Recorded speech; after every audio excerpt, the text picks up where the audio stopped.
Brought to you by GTA. We start with you. Rev Tax has been seeking support for enforcement of the tobacco tax stamp law, not only to stifle the importation of unregulated cigarettes, but to stop tax leakage. Speaker Barnes' bill would authorize private enforcement of the tobacco tax. In other words, it would allow a third-party private vendor to enforce DRT's mandate.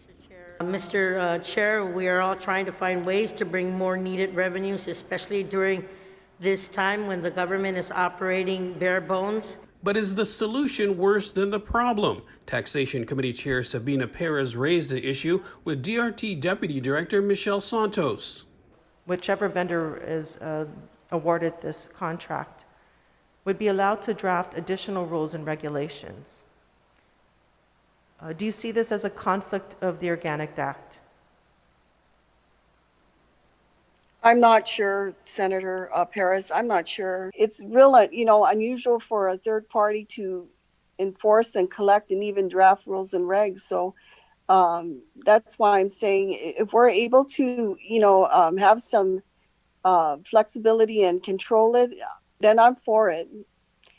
We could use all the help we can get. Senator Therese Terlahi also questioned how much the third-party vendor would get paid. Originally, it was estimated at $4 million, but after a last-minute amendment by Speaker Barnes, a new percentage cuts that to about $1.8 million. Still, Terlahi argues that's not really the point. Why not just support DRT in fulfilling its mandate? Any additional revenue that we are able to bring in, and we are going to pay that, or part of that, to a vendor as opposed to helping revenue and taxation with a few $100,000 to implement all of the enforcement the regulations that it's mandated to do.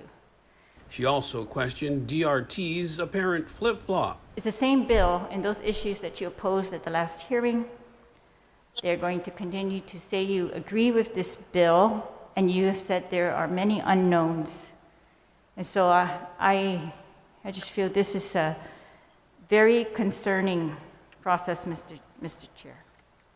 And it's very disturbing to me that they hadn't even reviewed the new bill, and they come today and say, after we met with certain people, we now agree to this bill. The bottom line, says Perez. So what the Organic Act states is that it's the executive branch that has control over taxation. And to allow a third-party vendor to be in charge of those rules and regs, I think, definitely infringes upon that. The bill was passed on December 17th by an 8-6 margin and awaits action by the governor. For Guam's News Network, I'm Nestor Lecanto. Senator Perez, I'm just going to read it. Shall be a